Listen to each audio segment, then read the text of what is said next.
So good evening, everyone. Welcome to another Cosmic Cuppa with Jude. Again, I hope you're at the ready with your cuppas for this evening, where we're going to have a lovely deep dive with a gorgeous man, a man I probably met 3 or 4 years ago, maybe, just off and on, and have got to know him a little better more recently. Aaron McLoughlin. How are Hello, you, everyone. Aaron? I'm feeling very good today, Jude. Thank you. Fantastic. It's lovely to have you on board. So I'd like to read out Aaron's bio. Aaron has been coaching people since 1996. And for the last 5 years, he's also been officiating funerals as a celebrant. Trained in clinical hypnosis and neuro-linguistic programming, Aaron has worked with clients with a very broad range of goals and challenges. His tagline is, "If you can put your dream or challenge into words, then I can help you with it." He is the author of 3 books, trainer of health professionals in New Zealand and Australia, and has also been the past president of both the New Zealand Association of Professional Hypnotherapists and the New Zealand NLP Association. He received his black belt in karate at the age of 19, has worked as a professional photographer, and has played the violin for most of his life. He has also walked the boards in theatre, worked as a medical clown doctor in Christchurch Hospital and rest homes, and on occasion has generated laughter and bombed with stand-up comedy. He was also a presenter for the Do or Die TV series, coaching families with major life challenges, volunteering for community groups such as VFF, running courageous conversation workshops, and pre-COVID hosting a radio show on Christchurch Plains FM about sleep, have kept Aaron busy. His grounding over the last 33 years is his daily practice of transcendental meditation.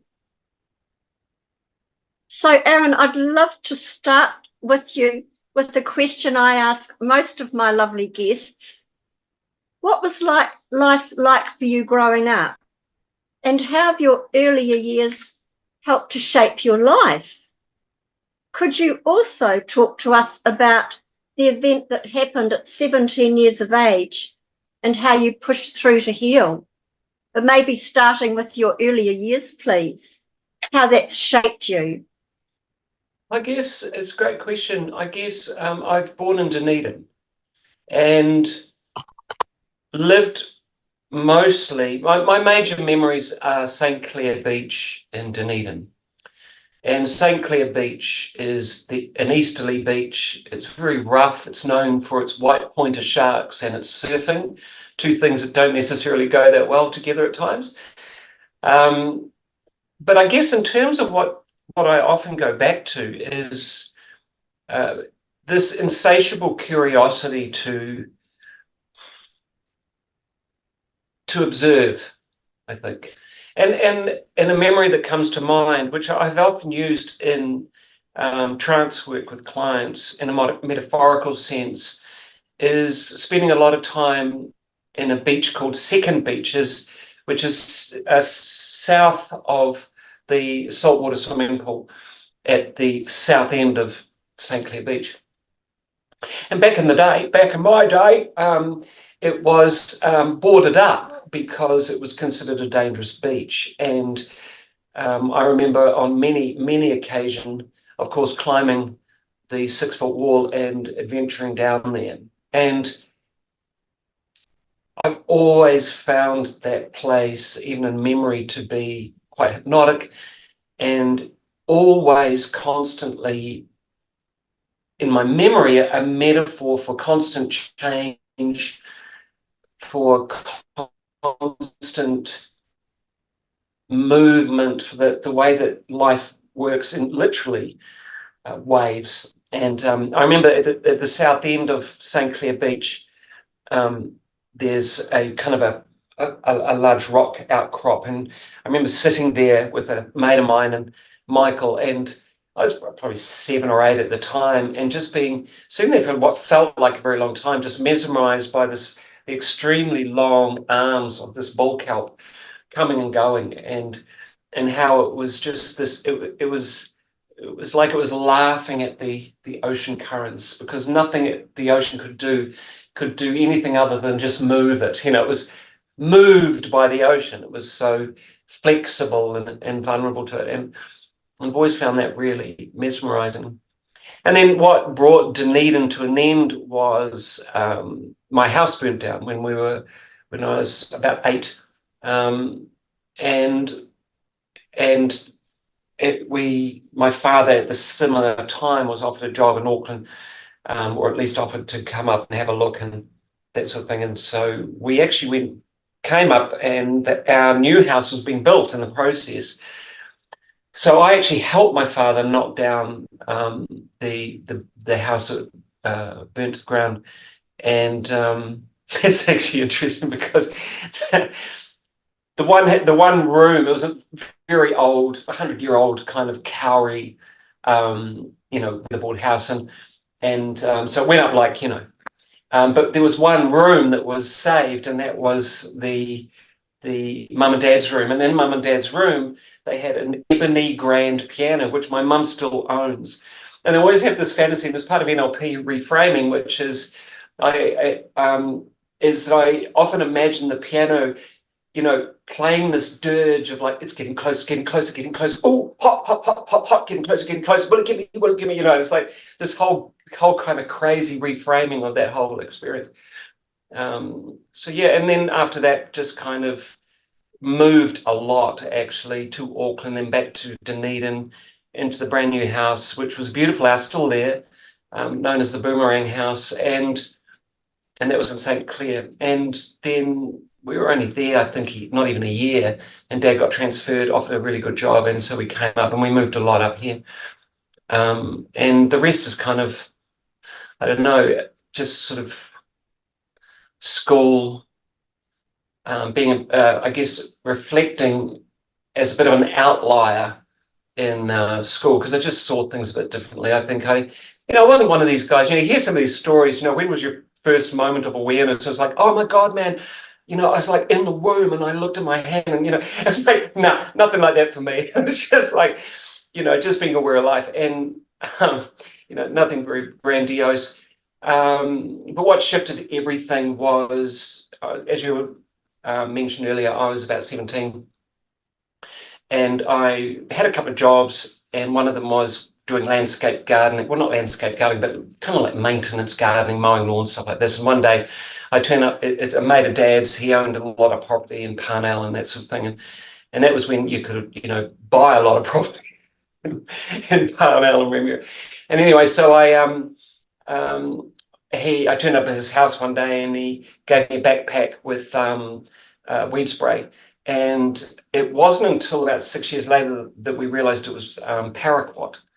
And so anyway, it was an extremely hot day. I was in my shorts, and this was an old pump copper spray, and it was leaking, and it was literally leaking all over me. About 2 months later, I got glandular fever. And then after that, I just didn't really come right. So I ended up with what's called chronic fatigue, or Tapanui flu, or whatever you want to call it.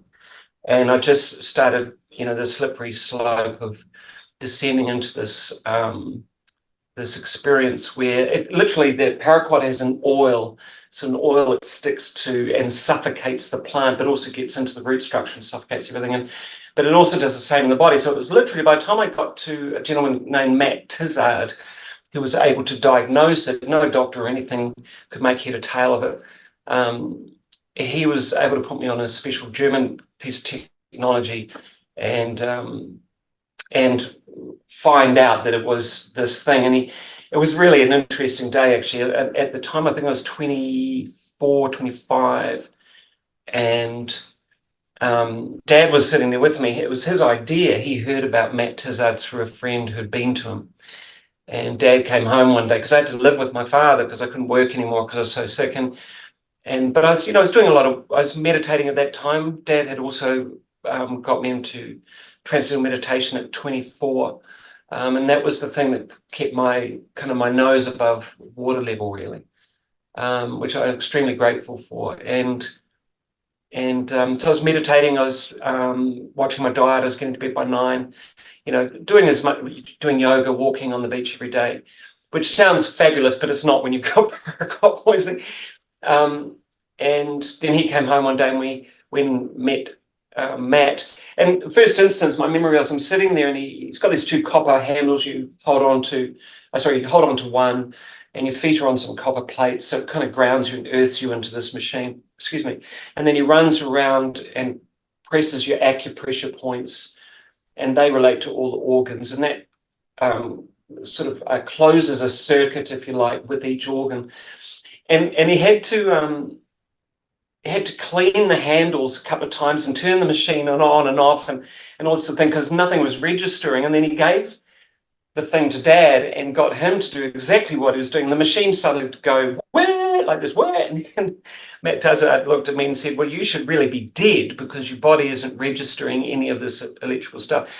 So finally, he went through all the vials. He's got like hundreds of what he had at the time, hundreds of vials of different possible toxins, heavy metals, that sort of stuff. And as soon as he stuck paraquat on the machine, that registered, which meant that paraquat was the thing that the antidote to close the circuit, basically. And so after that, I did 5 days in a row doing a couple of hours in a decompression chamber with 20 grams of intravenous vitamin C to get everything out. And I have to tell you, having paraquat poisoning is really bad. Doing a detox is 100 times worse. It's just the most criminally horrible thing. And I think if I didn't have, meditation as a part of my lifestyle by that point, I wouldn't have got through. And also my father, he helped me get through a number of times. I remember going into his office. He ran a real estate company one day, and I just went in there and I said, I just can't do this anymore. I just can't do it. It's just too hard. And he just looked me in the eye and he said, do it for me. And that was just enough to kind of keep me going to the next level. And so to carry on that story very quickly, I went to Matt Tizard and it was at an extremely bad low point. I remember it was 1900s, yeah, 1995, 95, 96. And I remember going to Matt Tizard and sitting with him at the end of the day. And Matt at that point was seeing anywhere around 60 clients a day. So he had a team of 2 or 3 other people helping him because there was so much chemical poisoning in Auckland. And people were coming from all over the country, flying in from overseas even to get his treatment. So he was just dog tired. So I got in there and I said, Matt, I just can't. I was so depressed. It was just horrible. And the weight of it was just terrible. And then there was the pain, it was just the pain of this detox. And he said to me, look, just sit there and do as I tell you.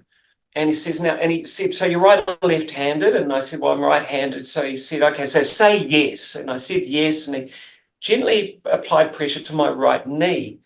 And then he said, now tell me what's going on. How are you feeling? I said, I'm just feeling depressed. And he touched my left knee. So what I didn't know was he was doing a very, very bare bones basic technique called parts integration from NLP, neuro-linguistic programming.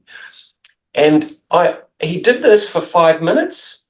And then what he did was put both hands simultaneously on my knees, and that's called collapsing the anchors. So what he was doing is creating two anchors, a positive and negative, which I now know connects directly to the biological nature of the receptor sites that sit on the cells. And we can have anywhere up to 1 trillion receptor sites on each cell, which I was just reading about again today.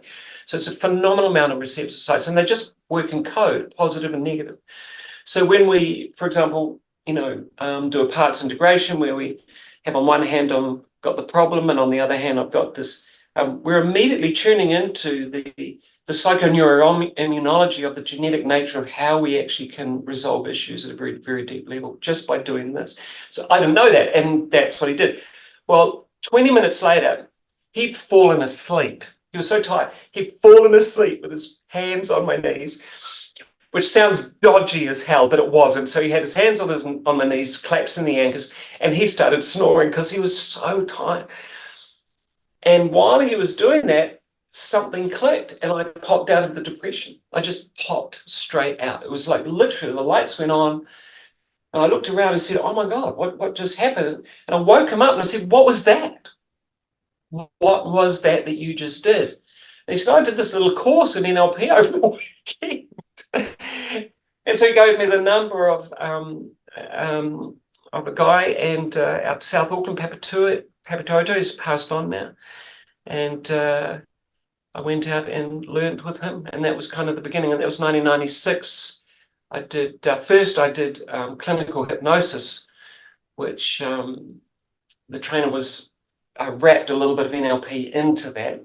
And then I did my clinical hypnosis training. And clinical basically means that we're doing things on a more clinical context. So it's like people who want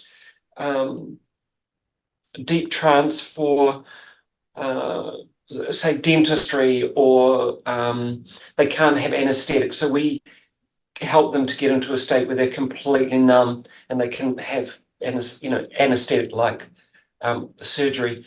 So we do that, but also what you call deep. What would you call? They use it in the police often to help people remember things. So it's very clinical. We don't learn the stage stuff. If we could come back to that a little bit later, Aaron, if that's all right.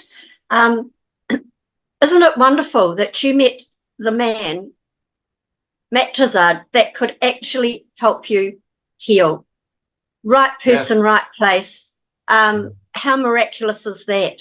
And after being a child, seeing your house burn down, which would have been pretty traumatic in itself, I would imagine, not only for you, but your family. Yeah, it was funny, Jude, because what was interesting, I remember the day beautifully. I was walking back. I was 7 years old, 7.5 years old. I'm walking back with a rugby ball under, just finished rugby. It was the end of the school day, and I see smoke rising from up on the hill, and I go, wow, that's really close to our house. And but I'm young, and I get back to school, and there's a little bit of furore going on because they're actually trying to find me and my sister. Anyway, so the long and short of it is I watched it burn down on the TV news, on a television in black and white, at our family friend's house. And the interesting thing about that, and you'll love this, is that there is an NLP process called the trauma cure, which uses aspects of being once removed or double removed, where you can use a television set to do the process. And part of the process is it's in black and white. So it was always like I was having the trauma cure while the actual house was. It was really, really bizarre. That's remarkable. That is remarkable. Yeah. At what age did you decide to move into life coaching? What were the tools and strategies you were using, and how were they impacting clients at that time? I guess as soon as I had my first training seminar with the clinical hypnosis, I just thought, well, I've just got to do this. And I guess I just started asking friends, really, would you mind being a guinea pig, learning these new techniques? and everyone has something going on. And I remember one person from my dad's real estate work, and I can't remember the story, but it was about an hour and a half later or an hour later, and she goes, "Wow, what was that?" It was like something had shifted for her, and that was, I hadn't even finished the training, and so it was kind of something that just resonated straight away as just being something I've got to do. And I didn't feel like I didn't really feel like it was a little bit, it was, I don't know if I should, admit it, but it was all about the curiosity of what can be done. I wasn't really going on this journey of like, oh my God, I've got to help everybody and I've got to, save the world and stuff like that. It just wasn't what I was interested in, because there's enough people doing that. Certainly a lot more doing that now. And no, it was more, I was just fascinated by what happens, about and also the strategies used in it were so compelling.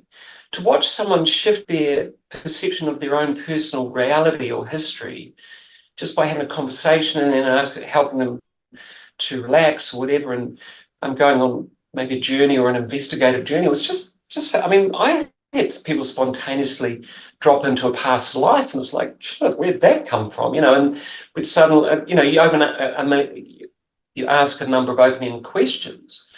And wow, didn't expect that, and they don't expect that, but the metaphorical aspect was so compelling for them. True or not, they're still under investigation. Many believe it's true, many don't. I see it all as a beautiful metaphor for the tapestry of life, and so, but that was what kept me going. And then so I pretty much, just started working. I was doing photography, professional photography at the time as well, but I just decided to go back to university and get a degree and finish a degree and do that in psych, because I thought that would be a good kind of, just something to hang on the wall that gives people a sense that I'm not really woo-woo. It's never, no one's ever paid any attention to that. In 30 years, I've had 2 people ever ask me, what are your qualifications? 2 people. So it's really, I'm only as good as the work I did with the last client. That's how it works. So that's really the answer. Yeah, thank you. I think a lot of it is an amalgamation of what we learn ourselves as to what we can offer and what we teach. But to me, the mind sciences are fascinating, and it's the body-mind sciences are even more fascinating. Body-mind spirits sciences are even more fascinating again. And when you amalgamate 3 of those, I think you can get a lot of magic happening. A degree as well was to learn more about the soul, and how you've got to heal at a deeper level than the trauma happened. So you've got to go deeper than 3D. You've got to get to the core and the guts of something to help ease that out gently. So I find it fascinating. We know the conscious and unconscious minds play an imperative part in how we function. The human mind is prone to being programmed by repetition.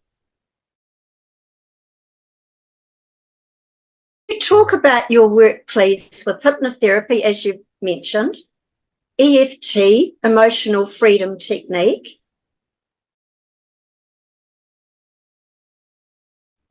to unravel the layers of consciousness toward healing, and how curiosity is the key. And I know you have a wonderfully curious mind, which is a beautiful state of being to be in, by the hippocampus in the brain particularly, that we've spoken about. So would you like to touch on that, please, Aaron? I'll give it a crack. There's a lot there. I'll start by, I think the thing that kind of cemented curiosity for me, without really knowing what we know now about it, is an event that occurred when I was living in Hamilton. I was doing my degree and I was living with my partner at the time, and just renting, and we had a couple of Kelpie dogs, and it was a Sunday. And it was a beautiful sunny day, and I wanted to go to Raglan, which is about 45 minutes drive from Hamilton. And we'd take the two Kelpies, and they just run for 4 hours non-stop and just chase a ball. But I had to mow the lawn. And at that time, I'd had this thing called asthma. I was doing asthma really well, and I'd done it since I was about 4. And I was mowing the lawn, and I started to get the symptoms. Hamilton, the Tron, as it's lovingly known, city of the future, had the highest incidence of asthma in the Western world. In the ages of 19 and 24 when I was living there. This is back in 96, 7, 98. And also the highest number of therapists per capita in the Western world at the time. And my understanding of that is because it's in the middle of this agricultural soup.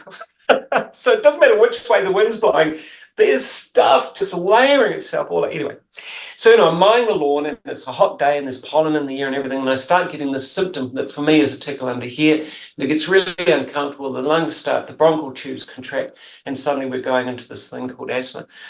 And for the first time, I've been doing a lot of research into hypnosis, a lot of research into a gentleman named Milton Erickson, preeminent hypnotist of the last century in America, and a lot of NLP is based on his work. And I've been reading a lot about how he did it and what he did and the language he used, because most of our self-hypnosis is actually our self-talk, and that's all about language and how we represent ourselves in that language. And so for the first time, I went, wow, that's that symptomology again. Wow, that's really fascinating. And not an epiphany, but the understanding that was rolling at the time was, well, and it came very clear in this moment. So as I stopped the mowing for a moment, the engine's still going, but I'm just stopping there for a moment. I'm aware of this situation, and I go, wow, this is really fascinating.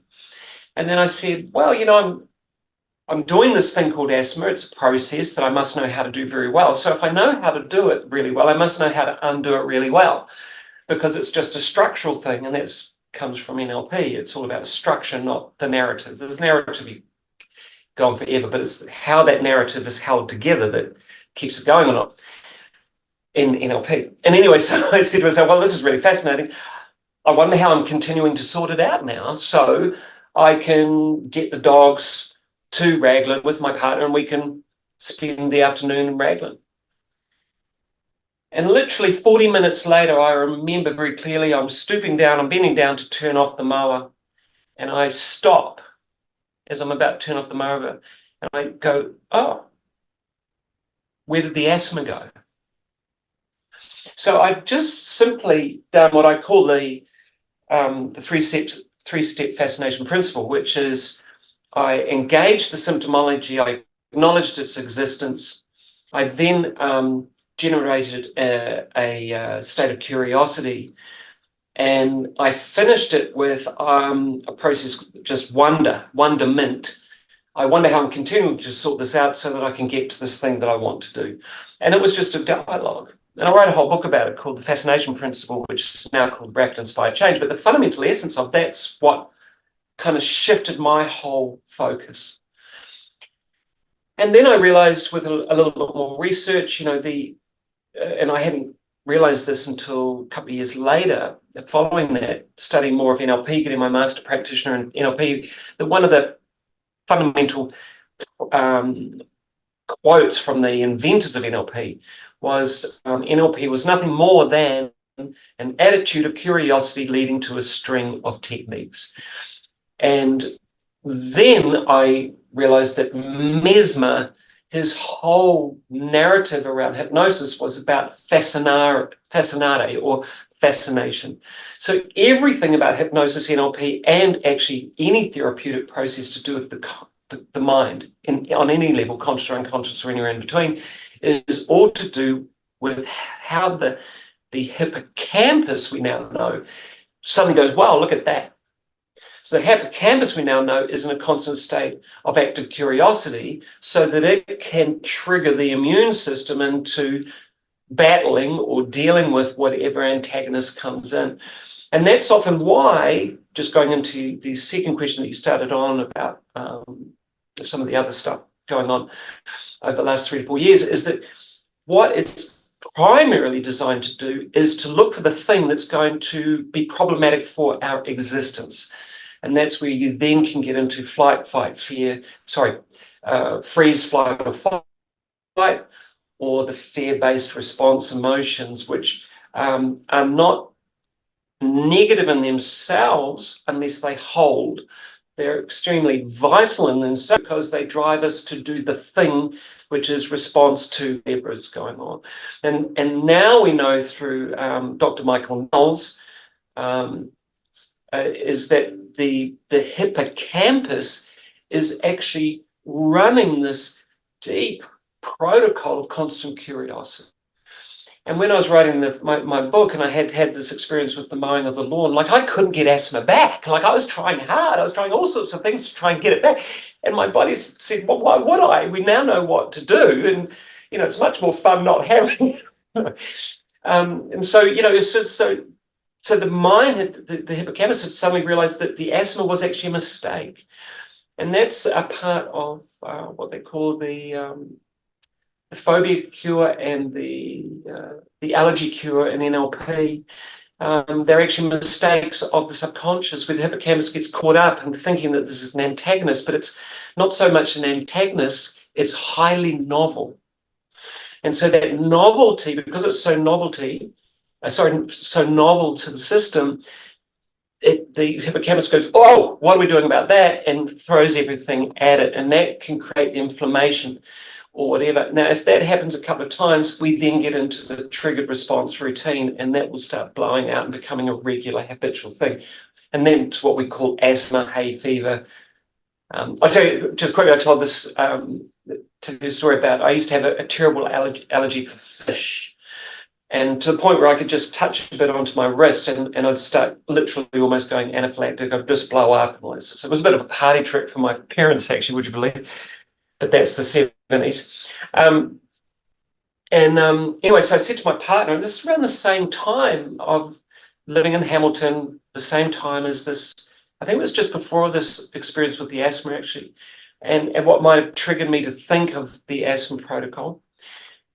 And I said to my partner, listen, we're going to go to the sushi shop today for lunch, and you're going to buy me raw fish. Like, I couldn't walk into the shop because of the smell, right? And she said, what are you talking about? She says, well, I'm just going to remove the allergy today. And she goes, come on. I said, no, I'm going to do it today. And so and I'll be over in that chair over there. So I went over to the table, and she brought over sashimi, and she brought it all over, and she said, are you sure you want to do this? And I said, yeah, I'm really, really not. And so the protocol, we went through this protocol, and I ate the whole lot of fish. And I've never had an allergy since. And honestly, hand on heart, it was anaphylactic literally prior to that. And that was just restructuring and using some of these techniques and removing this kind of unconscious mistake where the curiosity goes too far and drives too much of the immune system to do so much, which can be... That is fantastic. And it was really, really, it blew my mind, because I was saying, well, I've got to give it a go. But it was a sense of like, well, what have I got to lose? I'll just get a bit sick and, whatever. But I was so certain of the structure of how it was done, because I'd done these things on a very, very different level with clients up to that time. And I was going, well, I just need to be done, because I'd like to, we live in a coastal country. I'd like to eat fish, and it looked good. So I thought, well, I'll do it, and nailed it. It took 10 minutes. It was incredible. That is fantastic, and it's fascinating to think that you did a total desensitization in 10 minutes of something that you had anaphylactic response to is incredible. That's absolutely incredible. Yeah, and I think a lot of the background was, realizing from the structural perspective that it made a lot of sense that it would be a mistake that I made at a very young age, an emotional mistake, which is quite hippocampal, of not wanting this horrible, ghastly stuff that comes in a can that smells disgusting as someone's poking in my face, just eat the fish, damn it, and just getting so inflamed and emotionally repulsed by it that then the body just goes into overdrive. And that's what we could call that. That could then lead to anxiety, could lead to generalized anxiety, could lead to agoraphobic responses. This is how things kind of generalize out and start, the neurology starts to make bigger and bigger connections. Yeah, so I'm going to go on for hours. It's really interesting. I heard recently that with the hippocampus, any trauma that's set up within the body dimples the hippocampus. And so when that trauma is released, it's recently been understood that those dimples push out again. So they're no longer physically there either. So it's like it's repairing itself in that process of repairing the body, which I find quite fascinating. Yeah, and I mean, I'll give you another example. I was used to live in a tiny little town in Hawke's Bay called Moreri, which is very renowned, it's just south of Gisborne and north of Wairoa, renowned for its hot pools, saltwater hot pools. And anyway, I was packing up the house to move to Christchurch, believe it or not, and my wife and daughter had left already, and I was there for a couple of extra days, just cleaning things up before I took the final stuff down, and because I drove down, and I got this phone call from this mother who was just distraught, and she says, "You've got to see my daughter." And so I said, well, fine, come and see me, but you must know this is the only session I can give you face to face. She said, "That's okay. I've heard that you're quite good." I said, "Well, whatever." So apparently, this young woman, her daughter, she was 16, and she'd had the most horrific experience with a gang family, and which I won't go into detail. And I only know snippets because the one beauty that we learn in NLP is that we do what's called content-free therapy. So if we're going to do something that's therapeutically based, we can do content-free, meaning I don't have to know what's going on. All I have to know is that they know what's going on. And most people, and most people who come to me have been through the gauntlet of a lot of different therapies and have found that for some reason they haven't got any traction and they're still traumatized. So and so by that time they've told this story so many times it's almost become bigger in their subconscious. So what we do is, because we look at the memory of the trauma from a structural perspective rather than what actually happened, we can work with it without knowing. And it's great because I don't want to know. Some of the things I've had to work with, apparently I just don't want to know. And I had an experience where I did know once, and it's like you can't unknow something. And so I spent a little bit of time having to restructure my own thinking about what they'd told me. And so I don't do that anymore. So the content free, and so she sat down and she had lost her color sight. So she'd gone color blind because of the trauma. And she was white, and she was a Māori girl. She was white, she was like, and she was just dead, she was just completely munted. And this was, I believe, 6 months after it had happened. So she was just almost catatonic, actually. Mum had to help her in. And Mum didn't want to stay, and because she was 16 and kind of okay, and everyone down there has gang affiliation, so if anything happens, I'm done. It's like that. Anyway, so she sat down opposite me, and I said, "Okay, so you know what happened?" And she said, "Yes." And I said, "I don't want to know." And she looked at me quizzically. I said, "That's right, I don't want to know. All I need to know is that you know that there is a before it happened." And she goes, "Yes." "And that there's an after it happened." She goes, "Yes." So 40 minutes later, she opened her eyes and she went like that because she could see blue sky. So in 40 minutes, her eyesight, her color came back, and she took a deep breath and she lifted in the chair. She lifted up because she was just slumped. She was just, as I said, she was she was gone inside. And so she opened her eyes and just, oh my God, and then as soon as she saw her daughter, she just said, oh my God, my daughter's back. And she bought half a crayfish and some Māori fried bread, which was fantastic for me because I was just packing up and it was just nosh. And there's a lot of crayfish around Mahia Peninsula down there. So it's one of those stories again where it's just an example of the psychoneuroimmunology of trauma, for example. There's many incidents of people losing functionalities of certain descriptions just simply through trauma. And so that's almost like a reversal of dimpling. So the dimples in this case metaphorically were the fact that she'd gone colorblind. So the hippocampus that's looking after that whole kind of immune system structuring around there would have popped out and gone, oh well, we're okay now, so yeah, so that was it's amazing what the body does to protect itself. Yes. Sometimes in a good way, and obviously sometimes not, because when a person's not functioning as well as they could be, we know that it's best that is looked at with a professional, but a professional that can make a difference. And it seems as if you've got some of the tools to be able to do that, which is remarkable, Aaron. I commend you for all of that. So I would like to say now, let's talk about this trans thing. We had a very interesting discussion when we were chatting. What? You're going to ask me about that? You're going to ask me about that on a... I am. Oh so we had this wonderful talk, and Aaron has this wonderful twist on the reality of how he sees the twisting, if you like. So transgender, transhuman, transition, non-binary. How do you see the play on words and what it means to usurp our sovereignty? Because this is a fascinating topic in the way we discussed it and opened my eyes to a different avenue of reality. So let's go there.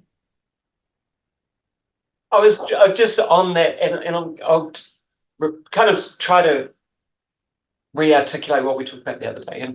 But when I was driving here, so we're driving to the airport. We got the bus to the airport in Christchurch. $2. Why wouldn't you? $2 and you don't have to park a car. Anyway, so we get the bus and we get off, and my wife goes, "Oh, it's a rainbow," and I go, "How dare that community commandeer the most gorgeous, ephemeral part of nature and call it their own, and then bastardize it, excuse my language, by saying, well, we're part, it's like, oh, anyway, it's that, what do they call it, that cultural appropriation. It's like a nature appropriation, appropriating this beautiful thing and taking ownership of it for something that you have no right whatsoever to take ownership of. So that segues into, I realized probably at the start of the year or maybe last year, but it had been culminating. I'm going, what is it with this transgender thing? What is it with this kind of global thing that's going on? These people who want to take control of everything. What is it with own nothing and be happy? And then I remembered, and it was, through the Sanskrit and the Veda and all those sorts of things, which I had a lot of interaction with when I started learning transcendental meditation, because it's an Indian-based process, and Maharishi Mahesh Yogi, there were a lot of videos of him talking about the Bhagavad Gita, one of the most important books, Krishna coming down to talk to Arjuna on the battlefield of life, the metaphor for our lives, and all these beautiful stories. And suddenly I realized, right, that makes perfect sense. So to own nothing and be happy is an appropriation of the spiritual outcome of when we become enlightened, we have no attachment to the material of the world. We have no attachment to materialism. However, that's a really challenging concept to get your head around if you're not already engaged in some sort of spiritual practice. So if I'm not engaged in a spiritual practice and I'm what we call in the locked into the world of object reality. So this is all real. It's the only thing. It's what they call maya, or the illusion in Sanskrit. But it's actually, this is the only real thing that we know. So if and these things cause, or can be perceived to cause, so many problems. There's mortgages, there's things break down. At some point, this might crack or it might tip over and, ruin my carpet. There's this material stuff that on many levels, even though we love, we were talking about this with getting on tonight, on the thing, technical issues. The computers are great and everything like this, but it's tedious sometimes how difficult it is to use this stuff. And so many of us were going, wow, if I owned nothing, so many of my problems would be released, So so what they've done so beautifully, and they've created this guru, this guy who's now stepped down, the Klaus Schwab, and I have no idea who replaced him, but he stepped down because he's become quite ill, probably a bit of karma actually, but fundamentally he's but he stood up there and he's, had this big suit with the big shoulders saying, we're going to own nothing and be happy. Well, we are, not him. And so to those who are wanting a release from this attachment, this pain of stuff, they might not be conscious of that that's what they want, but there is this conscious pain of stuff. It's just a part of our world. In spirituality, it's called attachment to the world of the illusion. In the Matrix, where Neo drops out and he's in the blah blah blah. It's once again, it's called the Matrix. There's this illusion which is so real and it drives us mad because we're locked in, but we love it, and yada yada. And in that is duality. And that's where we lead to the next bit. So in this thing called the matrix, or the relative world, or the objective world, and remember, this is always when we don't have a sense of self connected to it. This is just where we're objective identified. Yeah. So the savior will be, well, if I own nothing, I can probably be happy because I don't have to worry about this and this and this and this. I just rent it. Who cares? And it all comes out of a CBDC and it's all taken care of, my tax, everything. I just get on with my life. I can watch Netflix and I can blah, blah, blah. And so, oh, what a relief, So in the objective world, that's kind of an appropriation of this, what we'd call in the spiritual divine kind of path towards enlightenment is the non-attachment part. Now, in this external world is this thing called duality. So duality is like yin and yang, positive, negative, war, non-war, all this constant day and night, yada, yada. And it's this constant kind of conflict that we have in the dual thing. And it even lives at the cellular level where we have these, receptor sites where it's either on and off in code, and in a dual sense, that creates a certain code which talks and unlocks the genetic code in the nucleus. So it's kind of a dual process all the way. And we're either feeling generally really good or we're feeling not really good. This is duality. So imagine you're going through this kind of crazy experience where you're growing up. and you're growing up and you're getting these things happening down here, and things are happening in your body and you're feeling all, and it's just this thing that I don't understand, and it's sexual and it's confusing and all this sort of stuff. So in the relative world, I'll be going, this is horrible. And I actually had these experiences myself as a young teenager, oh my God, this thing that I'm in. And the trans part is like, well, someone comes out of nowhere and says, well, you look like you're really uncomfortable and depressed in this thing. Why don't you shift?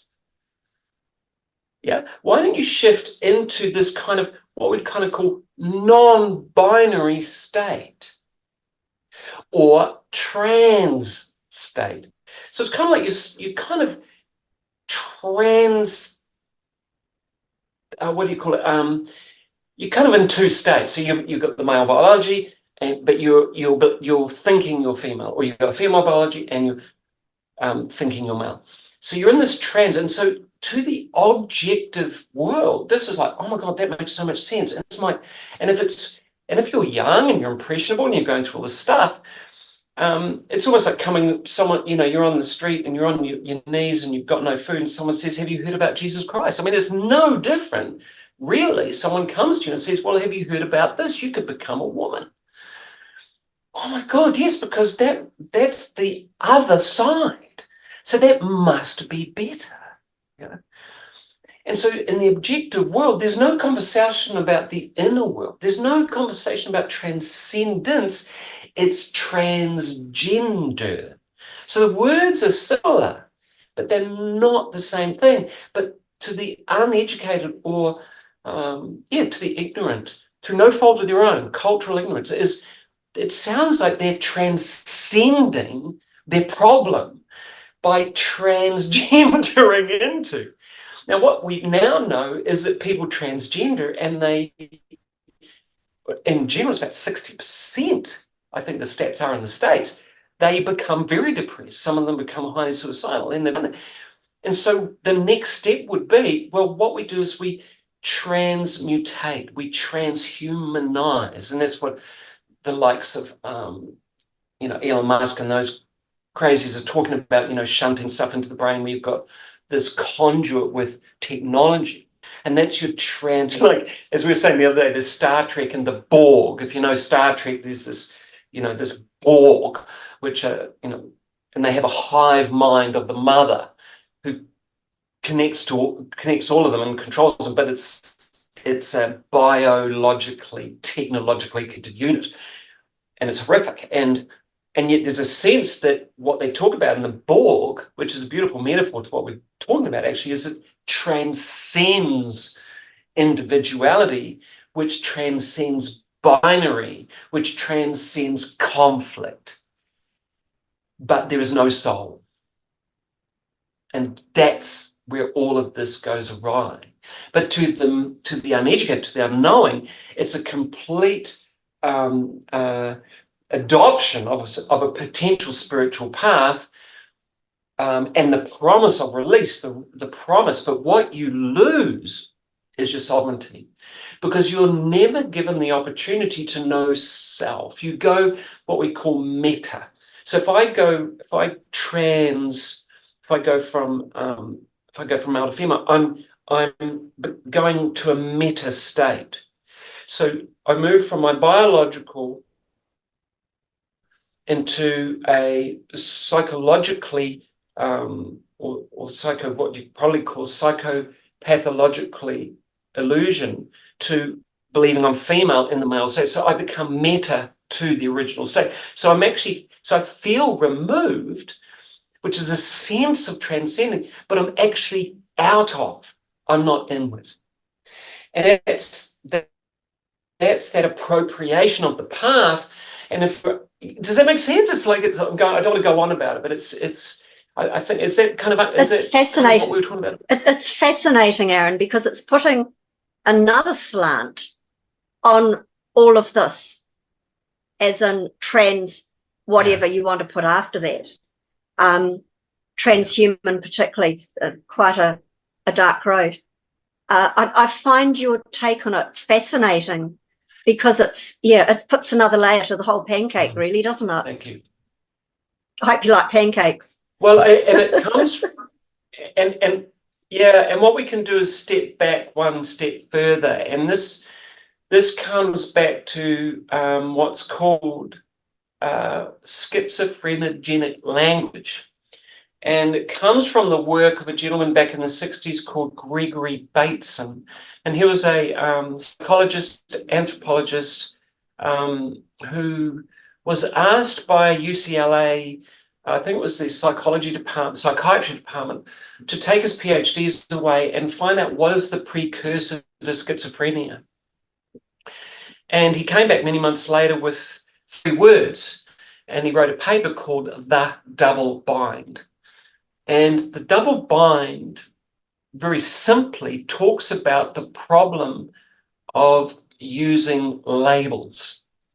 And this is going to rub everyone up the way. And that's why whenever I'm asked to write a bio, I never use a label to describe myself, because I've never been a hypnotherapist in my life.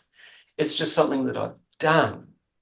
I've never been, any of these things. I've never been a professional photographer. I've just photographed people in the context of a professional context. And so the thing about gender outside of our biological reality and having to name these 2 differences, as soon as we get into I will start the path of schizophrenia. And so the language of labeling, and it comes back to, well, you're a conspiracy theorist, Jude. So actually, when I say you're a conspiracy theorist, there's no such thing in the world. What I'm actually saying is you're talking about something that I feel really scared about because I don't understand it, but I'm feeling quite lazy right now, so I'm just going to label you as something. And so what that means is that I will suddenly become removed, because now I'm this thing called conspiracy theorist, or even I'm a freedom person. These are labels that are kind of not defining a reality. They're defining an action, an activity. We're verbs by nature. If we're anything, we're emergent verbs. We're not nouns. And where this all starts is good girl, bad girl. If I say to you, you're a good girl, what am I really saying? What am I saying? I'm saying when you do that specific action, that fits with my belief structure, and I feel vindicated and I can relax. And to me, colloquial, that means you're a good girl. And so what happens is you, through no fault of your own, will start to do whatever you have to do to stay in that label realm, because your livelihood depends on it. Now, what that'll mean is that more and more you will have to remove yourself from primarily your curiosity. You'll have to remove yourself from your intrinsic sense of what is right for you in order to play the game that you need to play to stay a good girl. And that's fascinating. It you shows cannot win this game. No, it shows how programming can be enacted, very much so, which kind of leads on to the next question. You spoke about world leadership that has been gearing us for years now toward consumerism, to get to purchase a little of what you were speaking of, and to be on that never-ending wheel of buying, having, and getting. All is good in moderation. Advertising is constantly in front of us, telling us the supposed benefits of buying a particular item. It is not feeding the soul, nor giving us peace, nor allowing us deep growth. We with addictions when they don't feel full. Can you speak about this aspect, please? Yeah. I did a Tony Robbins course in Sydney. So 3 days. It was called the in, I think, or something like that. It was fantastic. I mean, someone paid for me to do it. They bought it for 4 people. One person couldn't go, so I went instead. And, you know, there were 3,500 people at this thing. It was an evangelistic event like nothing else. It was in the big stadium, whatever it was, in downtown Sydney.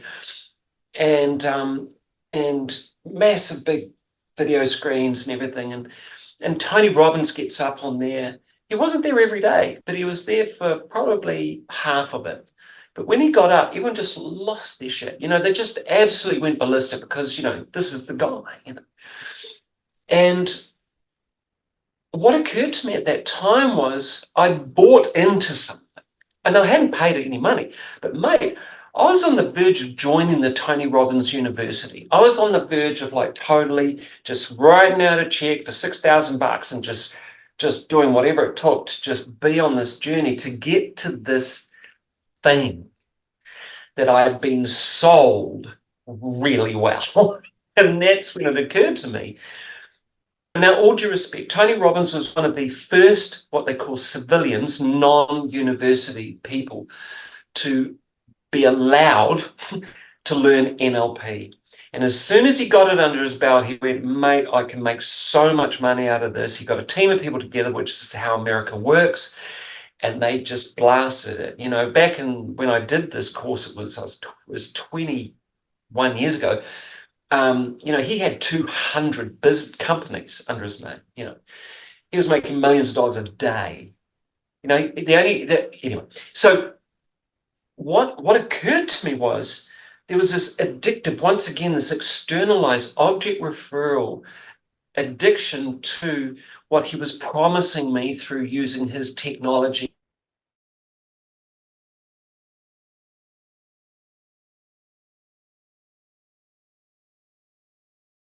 And it was one of the reasons I got off Instagram, actually, apart from COVID, and how certain colleagues treated me because of my medical decision making.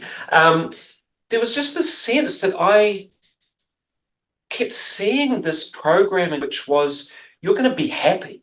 You're going to, you know, I've been constantly sold this concept that you're going to be happy and you're going to be fulfilled and you're going to get all of your dreams. You can do anything, you know, all this sort of stuff. And to some degree, with respect to what I know and what I've helped people do, I mean, it's like, well, yeah, sure, there are things that we can do. But what I also know about these people that I've worked with that have done amazing things, they were right to do that amazing thing. You know, and their whole physiology, the timing, everything was just peaking out for this thing to happen. But here was this thing, this steamroller of like, and I know, like, I have 2 very dear friends who do Joe Dispenza's stuff, and like, he does great work. He's you know, he was told he'll never walk again. Look at him, he travels the world, he's blah blah blah, he's an entity, he's got a team of hundreds behind him, and he's doing.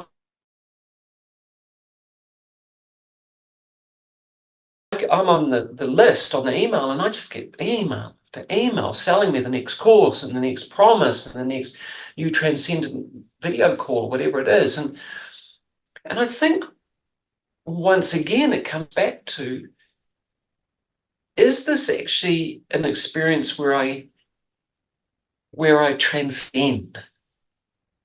Or am I becoming addicted to playing this consumer game? And remember, we've got to remember, just about every psychology research study up till probably even only 20, 30 years ago, primarily was done in America and was done on young university males, primarily.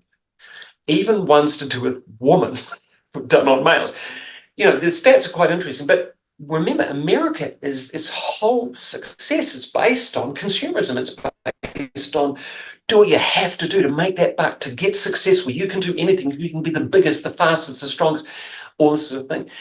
And in many regards, that's the same engine that runs a lot of the self-help. I know a number of people, and I've read a lot of Substacks around, you know,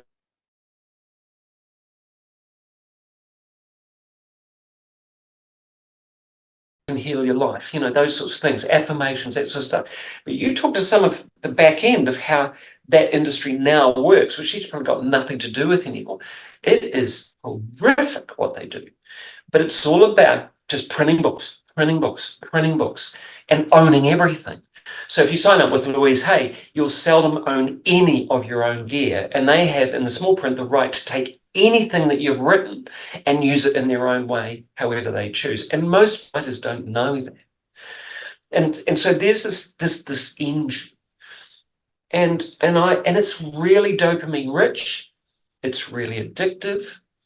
And I'm not necessarily sure, because I've worked with so many people in this field, I'm not sure it actually pays out. I'm not really sure that the promise is actually, because the promise isn't reachable, because it's an ever emergent, it's an ever emergent peeling of the onion, but the onion never disappears. It's almost like the onion continues to grow as you're peeling, it just keeps, there's more onion. And that's the fun of it. Thank you for telling me that. I really needed to hear that, Well, I don't know. It's just, it's kind of, it makes sense in a sense, in a way. So there's this, I remember listening to Maharishi, and he said the trouble with unity consciousness, which is what he was in, is it's really lonely because he's the only one. So he understands, he's seeing everything from such a, almost an omniscient kind of perspective, that it's like, well, there's nothing, where did he go with that? And he died not long after that. And I don't know if that makes sense, but I think, there's the cautionary thing from the cautionary tale is, because I have a lot of people who sell, Joe Dispenza, he sells some very successful MP3s and meditation things. They're extremely successful, and they generate all of these kind of wonderful experiences. The challenge with them is the experience are totally reliant most of the time on the soundtrack that you're listening, as opposed to a self-generated inward journey. Now, and there might be listeners who have done Joe Dispenza and going, yeah, man, but I still have these great experiences. No argument there. I mean, Tony Robbins' work, fantastic. I walked on fire. It was fantastic. I've done some Joe Dispenza stuff and fantastic. My only query is, because the thing I'm listening will start to wear out, I'll then go to the next one. Because the fire walk, I've done it 4 or 5 times. Well, I need to go to the next thing. And it's like, so I'm once again objectively searching for the objective path to hopefully get inside again. I think all the answers are within. I think the outside is a huge help in these areas to heal, to learn, to grow in every way. But ultimately, the answers are within. And maybe that's the part that's missing. And I also think we all have our own individual journeys that lead us down different roads, the roads that are by destiny, of destiny. How we get there is up to us with the free will aspect. But I think ultimately it is within. It's a fascinating journey of duality, learning that which is around us, that we can gain knowledge and wisdom and understanding from, and have fun along the way. And all things, I think that's a good way to go. But if I can move on, please, thinking of our timing. You speak about self-empowerment, Aaron. Part of this understanding is using non-specific outcomes rather than an outward goal, which I really love. Can we talk about this, please? Yeah, I've been in conversation with a colleague in Australia for the last his training with John Grinder, who is one of the two. There's John Grinder and Rich Bandler, who both designed NLP. And he did a little bit of his training with John Grinder. John Grinder has a very different kind of attitude. He's very what would you call it? He's very vague about how he uses the technology of NLP and that sort of thing, which lends itself to be asking people more what their experience is rather than instructing them to try out another strategy to see what happens. And through our conversations, it came into the conversation this concept of, well, I'll give an example. I mean, how many times have you hurt yourself? Like you've broken something, or you've sprained something, or you've had a bit of dentistry or whatever, or you get a migraine or a headache or hangover, whatever it might be, or you're exhausted because of work. But there's, you get to this point where you go, when is this going to be over? When is this going to be over? And then it might be a week, it might be 2 weeks. You suddenly are doing something and you'll go, oh, what happened to that headache? Or where did the flu go? Or, oh my gosh, I'm climbing a ladder and, I had a twisted ankle. We have these moments which are kind of like an epiphany, where we suddenly realize that thing that was bothering us, that was really getting annoying, frustrating, whatever, we actually haven't thought about it for the last week or two because it's gone. The problem is gone. And there's a sense in that moment of delight and surprise. There's a surprise that it's gone, and there's the delight. And then there's an unconscious thing that occurs, which the hippocampus loves, which is, wow, we did that. So there's a sense like all the lights go on for a moment. It's like, oh my God, oh my God, oh my God, oh my God, we did this. We healed it. Yeah, okay, we had a cast, we had an operation, but we did the final bit. We did the healing, and on a personal inner experience, that is so profound, because in that moment, 1 billion neurons just go, wah! Like that's like learning to walk. I'm walking, and then you crash, and then I'm walking, or riding a bike, or whatever it might be. So these are moments in our lives that we could call anchors. They're memory anchors. So what I have done a lot in the last 2 years with a group I've been working with, post kind of started with the mandates, actually, and it was people who had been mandated out of their businesses because of their medical choices, and I noticed there was a lot of trauma, a lot of PTSD, a lot of sadness, a lot of like, what happened? Where have my friends gone? Sort of stuff. Where's my livelihood and my career gone? And so I set up a little group. And I mean, we've never had more than maybe 20 turn up, but it's been going for 2 years. And how I've been rolling it outside of, it's just people just talk and go around the circle talking about what's going on.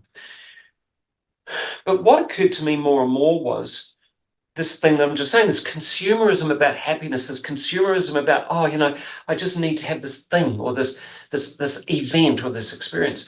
And it occurred to me, so I started asking people, like, well, when was the last time you had an experience of, where you just suddenly realize that this thing has not been happening anymore? You're okay, and think of it biologically. Think of it like in your body, headache, whatever, as it just said.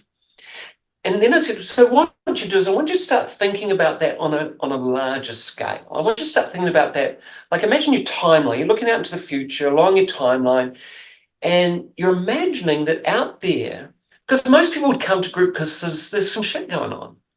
And the biggest problem they have is, firstly, they don't know what to do about it. And secondly, they don't know what they want. Do you ask most people what they actually want? Really? They struggle. And I think there's a very good reason for that. And the reason is this, that we're not supposed to know what we want. What we're supposed to know is how it's going to feel, because that's what drives us. And the hippocampus tells us that. Most of our organic nature, what motivates us is how that's going to feel. When I go to Rainbow's End for go on the roller coaster, whatever it is, it's going to feel great, and that's what. Or if I'm going to go to Fiji for a holiday, what gets me there is it's going to be warm and it's going to be relaxing. And when I get there, there's this delight and surprise because it's actually like that. And so the query is, what would it be like if we didn't have to have a well-defined, specified goal, and it's going to be this amount of money, and it's going to be this time, and blah, blah, blah. And don't get me wrong, I mean, Jim Carrey wrote himself a check for $10 million, and put it on his ceiling. And 6 months later, he had a check in his hand for $10 million because that was his first paycheck or down payment for, I think it was The Mask or something like that. And so, this can happen, but it's very material, and he wasn't happy. He could do happy good, but he wasn't happy, and he talks about that a lot. And so my query is, well, what is it we're really after? When have we had historically the most meaningful moments? It's been where we've suddenly gone, wow, I'm over that thing. That thing's not happening anymore. And I did it, or I did it with my team, or something happened. And it's usually something happens that you can't make happen. Like, I cannot make this do what I want it to do, but I can certainly inspire it. I can give it the right food. I can think more clearly. But I tell you, I had this experience when I started talking about this with the group. And 2 weeks later, I had this weird experience where there were 10 in the group, and 5 of the members said, because we went around in the group, and 5 of them or 6 of them were just going, like, they just couldn't wait to talk. And they said, you wouldn't believe, I just had the most incredible experience this week of literally delight and surprise. Because that thing that's been setting me off for so long, this and this and this happened. I wonder, because what drives us so much is our spiritual, emotional driver, the things that love. You can't plan falling in love. I mean, it's a great example. You cannot plan that. You can't plan the monarch butterfly suddenly coming out of nowhere and you're going, oh, look at that. You can't plan it. But when it happens, you go, we had a fantail came into the under the gazebo today, and we're all looking, and my partner's mother says, oh, we hardly ever get them here, and it's so wonderful to see this fantail. Delight and surprise. Can you plan? No. What happens when it happens? And suddenly we're full of all those beautiful energies. We're full of all of the hormones and the chemicals that we live for. So the query is, what if we just plan for that more and more? And let the universe, because if I'm out there and I can picture myself delighted and surprised, well, it's not because shit's happening, excuse the language, but it's not because something horrible's happening. It's not because the world's falling apart and I'm falling into this apocalyptic experience. It's actually because something great is happening. Now, it might be only momentarily, but what do we know about a momentary spark of neurological learning? There's a great book called Power versus Force by Andrew Hawkins. He's a kinesiologist, and he's done thousands of double and triple blind research studies into kinesiology. He writes about the measurement of a negative thought versus a positive thought. So they can measure this now. So a negative thought is 10 to the negative, let's say 23 watts. So it's infinitesimally small. The power of a positive thought is 10 to the negative 10 or 11. So on the level of exponentiality, one positive thought is just thousands of times stronger. It's like the analogy of like lighting a match in a pitch black cave, and suddenly you can see the walls, you can see the shadows.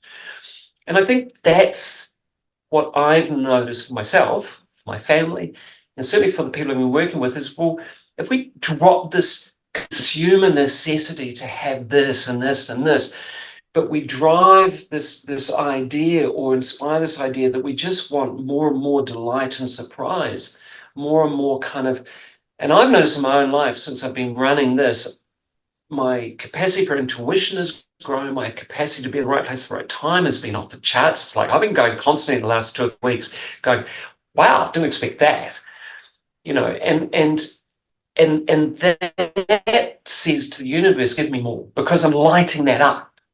Now, if you have, we know the 100th monkey, if you've got 1% of the population shifts their consciousness. If we had like 1% of the population just starts thinking, I just want more delight and surprise. I'm not going to listen to the news anymore. I'm not going to play this, rabbit holing on Telegram and all that sort of stuff. I just want delight and surprise. I'm just going to get on with it. What would happen? I love that. I absolutely love that, Aaron. You've hit the nail on the head. And it's bringing into the now moment, which is the only moment we have, that which we want to perceive. So by bringing that into our field, and we focus or acknowledge that when it happens, we get more of it, which is so beautiful. So if I could move on. And it's super fun. Like I mean, sorry to interrupt, but it's more fun. Yeah. Yeah. And that spontaneity, which is so beautiful. Yeah, I mean, the other night, like it was actually last night, we had a hub meeting last night, and I was running the hub meeting. We had someone talking about something, but I thought, let's do something different. And I haven't done this since pre-COVID, but I'd written this little kind of stand-up comedy thing. Well, I had a few notes. I thought, we're going to do something different tonight, and I did this stand-up comedy thing. And it was literally just to see if there was any surprise or delight in there. And it was fantastic. Like, I actually got laughs. It's really fantastic. So what it also does is it stimulates confidence. It stimulates trust. It stimulates attraction of the people and the experiences that we need and desire and want, so that we can give back again. Yeah, because the expectation is moved from a kind of like an objective reality into a more spiritual kind of fundamental, which is the emotional, physical, spiritual kind of experience, and of course the physical response to that, which is all the chemicals and stuff which creates it's experiential. It's bringing people into the moment with experience. Yeah. So you've walked the boards in theatre, and as a medical clown doctor in Christchurch Hospital and rest homes, as well as stand-up comedy that you've just spoken about, where you call yourself the apologist, which I absolutely love. I love that humour is used for healing. Everyone loves a laugh. Could you give us a peek of that character or a character, please? Are you happy to do that now? Well, if I'd known you were going to ask that, I would have brought my red nose with me. When I started clowning, which was pre-COVID again, probably about, it'd be 10 years ago now, 8 years ago. And there's a huge amount of training, and it was an amazing, scary, frightening experience, because what happens is there's this other aspect of us, and it's the clown. It's kind of what was once the court jester, I guess. And for me, I've always had this kind of personality trait, and to mimic and to do crazy things. I used to actually, when I was waitering, I used to get good tips for impersonating Jim Carrey, and it was just because we look kind of, I looked kind of similar at the time, and I'd do all sorts of stuff, and I think, but once again, it's just more kind of observational, like with the clown doctoring, which is a very challenging experience. It's about observation. And so what I did last night, I'll give you a little glimpse of what I did last night anyway. So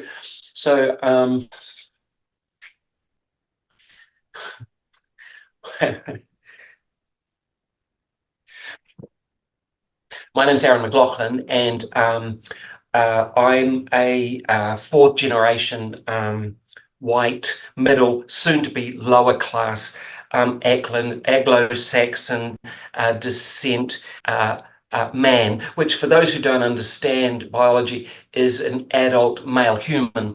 I identify as an apologist, and my pronouns are it's all my fault. So I just thought I'd like to, I've made a little list, and I'd just like to start with a few things I'd like to apologize for. And I'd like to start with, I apologize for the wheel. Now, many long time ago in ancestral times, people just getting really sick of donkeys and camels, and they just needed something else. And then someone noticed that there was this kind of roundish rock with no moss, neck minute, the wheel, and I'm so sorry for that. So it's kind of a stupid satire, but the idea was it's just an idea of like, we are being, as a white middle class male, I'm being blamed for just about everything, and worst thing is I'm male and white, and so it's more about the stupidity of that, and apologizing for everything that must mean, which is including everything in my history and ancestry, which is the wheel. I get into agriculture, I get into machinery, I get into the weather. So I'm so sorry about the weather, because of course, if we had agriculture and machinery, I mean, the weather would be it'd be just so beautiful all the time. There'd be no rain or snow or anything. It'd be just like fluttery rainbows all the time, you know what I'm saying? So it's just a mistake, but that's one aspect of what maybe not very funny to some of you, but I got a lot of laughs last night. Thank you, Aaron. I would have expected that your time working as a hospital doctor clown would have had some extraordinary moments with some of your patients. That would be lovely. We always work in pairs, and just for safety, but also because peers can work with there's always, well, not always, but there's usually a clown of higher hierarchy and a lower hierarchy. And so there's one who's in control and the one who's kind of subservient. And it's just the fun of the game. Anyway, so we'd got all our clothes on. We're walking into the children's ward, and we could hear the screaming from 2 wards away as we're coming out of the elevator, and it was pretty horrific. But what we have to do is, before we start the day, we go to the nurses' station, which we had to walk past this screaming young boy, and to the nurses' station, and turn up the nurses' station and go, "So what's going on today?" And she goes, "Can you hear it?" And we go, "Yeah, we can hear it." And I say, "Can we go in?"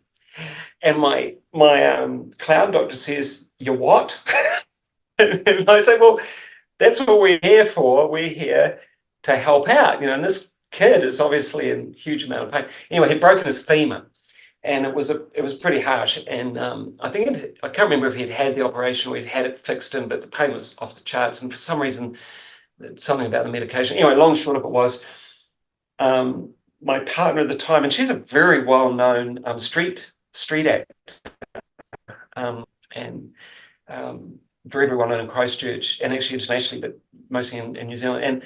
And she was going, "No, we can't go in there." And anyway, so I just bowled straight up to the window, and I've got my little nose on. So we have a little nose. It's called the world's smallest mask, and it's a tiny little red nose. And we don't have any makeup or anything. And that's for circus.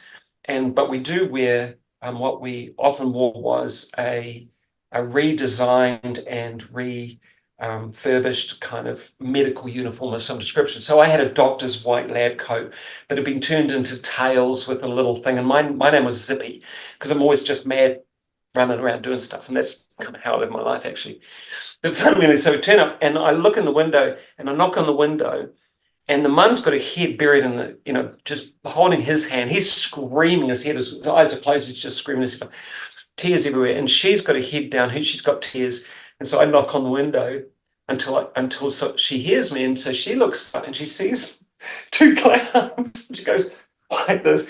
And I go, like this. And so she goes, and I say, so I go in. Anyway, my partner wouldn't come in. She was just so petrified. Anyway, so I get in, the kid's just screaming his head off, as I said. And I have no idea what we're going to do. And this is the beauty of clowning. We have no idea what we're going to do. There's nothing's pre-formulated. It's all spontaneous. And I had no idea. So I just stood at the end of the bed. But I just stood there because I'm in clown. So it's a very difficult thing to explain. But as soon as the mask goes on, a different personality comes up. We find that while we do the training, we find that specific personality. And so I'm standing at the end of the thing. And the mum's watching me because she's just like, what is he going to do? Like, the kid's screaming. And then all of a sudden the kid takes a deep breath because he suddenly realizes there's someone else in the room that wasn't there before. He's just saying, "Rose," and he looks up. And I go, what? I go, Al, you're not screaming loud enough. This is how you do it. And instead of screaming, I went operatic. So I just went, oh, it's like really loudly. And I can see him recording right there. The clown is going, you know. Anyway, so he stops crying and he's just completely bamboozled. And then something came up from hypnosis, actually, which was just distraction. I said, now, how's your other leg?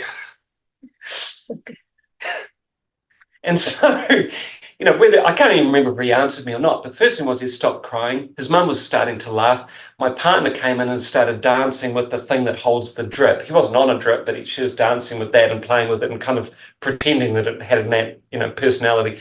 Meanwhile, I had this conversation about the other leg. And that went on for 2 or 3 minutes, and then suddenly his entire family comes through the door and into the room. And they come into a room where he's smiling. He has no idea what's going on, but there's no screaming, no tears, no nothing. And that was our job. And we had that a lot with, kids who had to get injections, or, we're walking down aisle one, ward corridor one day, and suddenly I can hear screaming, little kid, probably 4 or 5, maybe 6. I think it was my 5, 6. And this door opens and the head comes out looking around. She goes, you! And she grabs me and pulls me into the room. And there's 3 nurses, 2 parents, and a doctor all trying to get this little kid to get it. I think it was like a painkiller or something, because the kid had done something, and they just couldn't get anywhere near it. Anyway, I walk in and I walk right up like this. I can't remember exactly what it was, but I noticed there was something on the bed. And I just picked it up and started going like this. And the kid just went, next minute, straight in, all done. It was like, just like that. It's the power of distraction, Yeah, absolutely. That's wonderful. Absolutely wonderful, Aaron. Got a couple more questions and then we'll start to close for the evening. Sure. Can you speak about your role, please, within Voices for Freedom as the Greater Christchurch Regional Coordinator, where you also run courageous conversation workshops and facilitate much of what is happening in that role? You do an amazing job, by the way. Oh, thank you. I came into that role last year when the previous regional coordinator left, and I'd been a member of VFF for probably a year and a half before that. Yeah, how do we get into that? I guess but part of it was Julian, who was the previous regional coordinator. I was already a co-coordinator for a group, a hub called a Southeast Hub in Christchurch. And while doing that, because of my psychology understanding, stuff like that, the regional coordinator, Julian, and it was during, there was a lot going on with the vaccine pass and stuff like that, and so that was causing a lot of bother for a lot of people, and because sovereignty was being really questioned. And so Julian would call me every other day to have a chat about what he wanted to do and what I thought about that and that sort of thing. So we built a really good relationship, and then he got an amazing job offer from Europe, and a couple of months later he was just gone, and so I took over his role. But having a family and having a father who was, I suddenly realized around the same time, was descending very rapidly into a really challenging dementia. I couldn't do it the way that Julian was doing it, so I had to find ways of getting my team motivated, because we've got 7 local coordinators in Christchurch, but that dropped to about 4 at one point because people just went overseas or left or were burnt out. And so there was a lot of what do you say? The interesting thing is, there is no such thing as a conspiracy theorist. There's no such thing as all these horrific labels that have been given. And I equally hate the label of sheeple, of normie, of all of these other labels, that apparent freedom people. in their arrogance, give to those who apparently aren't as enlightened as us, and which I find inappropriate. And what I've noticed being in the role of regional coordinator for VFF, which is a huge privilege. It's a profound privilege. It's a profound weight in some respects, emotionally and mentally, because there is, just stuff comes out of left field that I think you're kidding me. I mean, these are people who've made one of the most profound decisions in their life around their mental, emotional well-being, physical well-being, and they did what? They said what? It's like we're still human, um, and VFF is a profoundly well-organized, extremely courageous group of people who have, because of their focus and their values, have had a significant impact on the culture of New Zealand in the last 4 years, and that's that's something to be aware of, and I guess my role is to,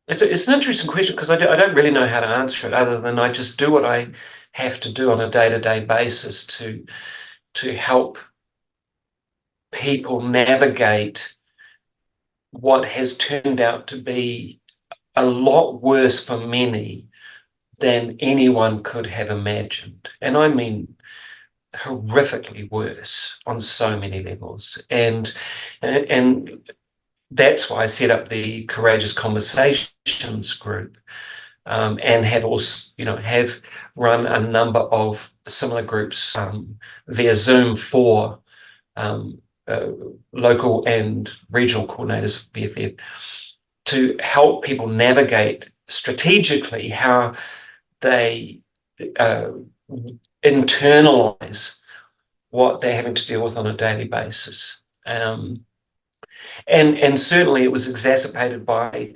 the election last year, and all of the proliferation of misinformation actually about what VFF should have and weren't doing, and all that sort of stuff,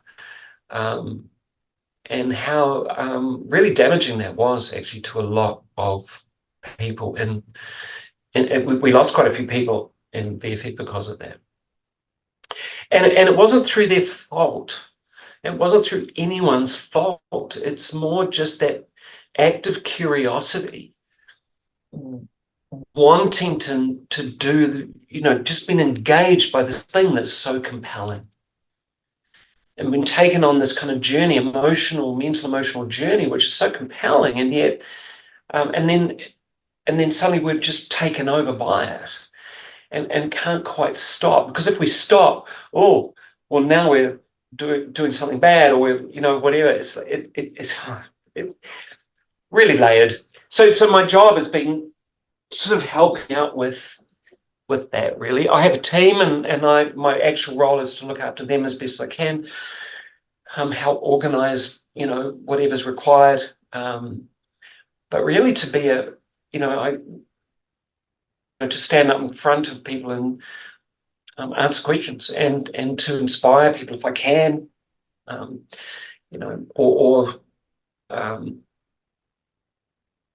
that's kind of, and I think, that the learnings from coaching and from NLP and those sorts of things have been extremely useful in that, and clouding, seriously. I mean, because I have to improvise all the time, and I seldom write anything down, because I just really never know. The one great thing about clowning is you've got to read a room.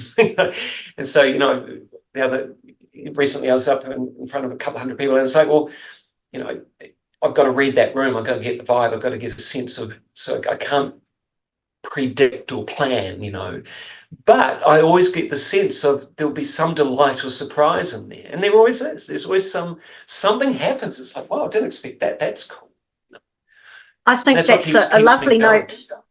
Thank you, Aaron. I think that's a lovely note to round up on, delight and surprise. And I hope our audience takes that away as a wonderful inner tool to create outer experience. I will just say you have written 3 books: The Fascination Principle, Rapid Inspired Change, and Better Sleep Sooner. Just as I haven't had a few drinks before saying that fast. And those books sound fascinating. So if people want to know more about you, where can they reach you and what do you offer them? Just on my website, Aaron, AARONM, so it's aaronm.co.nz. And I guess just what we've been talking about, what my offer is, I generally work with people just one-to-one. I love doing groups. I love presenting to small groups or large groups. That's where I just get the most buzz. And it's always strategic. So it's people always walk away with 2 or 3 strategies that they can immediately begin using, and they're probably used in the talk. That's more of my focus. And yet I do one-to-one. Most of my clients, it's on Zoom, and that works just as well as face-to-face, I've found. And it's really, as I said, if you can put it into words, we can probably do something with it. It's absolutely wonderful, Aaron. I want to thank you so much for an incredible evening. It's been amazing. Thank you. For those watching this on YouTube, please like, share, and subscribe. Yeah. Thanks for turning up. It's awesome. Thank you, Aaron. And remember, peace on earth, it starts with you. It starts with me. So God bless and good night, everybody.